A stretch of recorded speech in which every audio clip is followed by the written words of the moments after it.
के भाई की शादी हो गई और कुछ दिनों बाद ही वंदना की भाभी ने अपनी नौकरी ज्वाइन कर ली। वंदना की माँ भी अपनी बहू को हथेलियों पर रखती थी। सुबह उसका नाश्ता, टिफिन, फिर रात का खाना भी तैयार रखती थी। अपने हाथों से परोसकर सबको खाना खिलाती थी। उनकी बहू भी मम्मी जी करती हुई अपनी पसंद नापसंद बताती रहती थी, जिसे वंदना की माँ बड़े चाव से पूरा करने में लगी रहती थी। खुशी खुशी दिन बीत रहे थे, लेकिन यह प्रक्रिया धीरे धीरे अब उदासीनता में बदलती जा रही थी। वंदना की भाभी को अब कुछ भी ना करने की आदत पड़ गई थी। एक दिन जब वंदना फोन पर अपनी माँ से बात कर रही थी तो उसकी माँ बस रो पड़ी। बेटा, मैं इतना करती हूँ तेरी भाभी के लिए, फिर भी उसे मेरी कदर नहीं है।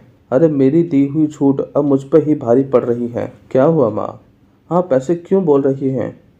आप तो भाभी का मुझसे भी ज़्यादा ध्यान रखती हैं। क्या भाभी ने आपसे कुछ कहा? वंदना बेचैन होते हुए पूछने लगी। कुछ क्या बेटा, अब तो सब कुछ वो मुझसे ही कहती है। ऑफिस से आने के बाद एक गिलास पानी के लिए भी मुझे आवाज़ देती है।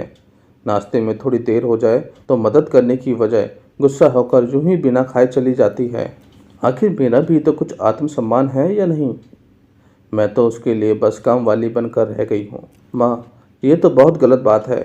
आप भाई से साफ साफ कह क्यों नहीं देती कि अपनी बीवी की लगाम खींच कर रखे?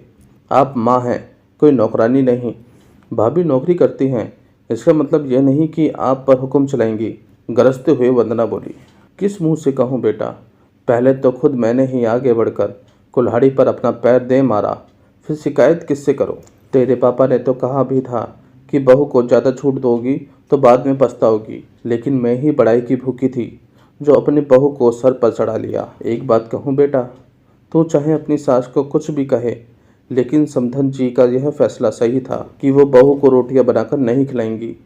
एक बार वो सबकी नज़रों में बुरी अकड़ सास बन तो गई, लेकिन आगे के लिए कम से कम अपना आत्मसम्मान तो बचा लिया। अब ना तो तू उन्हें कोई तना दे सकती है और ना ही कोई रिश्तेदार।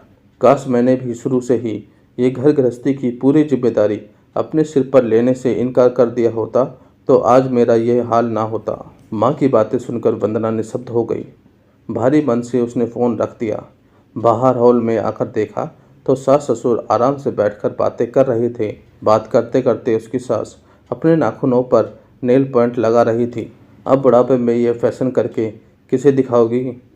मेरी तो नज़र भी कमज़ोर हो गई है, किसी को नहीं दिखाना है मुझे। मैं तो अपनी खुशी के लिए लगाती हूँ। सारी उम्र तो घर गृहस्थी में उलझी रही थी। अब अवकाश का वक्त आया है तो अपने शौक तो पूरे कर लूँ। पता नहीं कब भगवान का ऊपर से बुलावा आ जाए। वंदना की सास मुस्कुराते हुए बोली।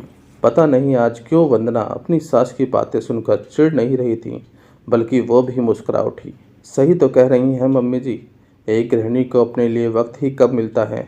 पहले अपने बच्चों को पाल पोस कर बड़ा करो, फिर कामकाजी बहू आ जाए तो उसे और उसके बच्चों को संभालो। काश मेरी माँ ने भी मेरी सास की तरह पहले ही कह दिया होता कि बहू को रोटियां बनाकर नहीं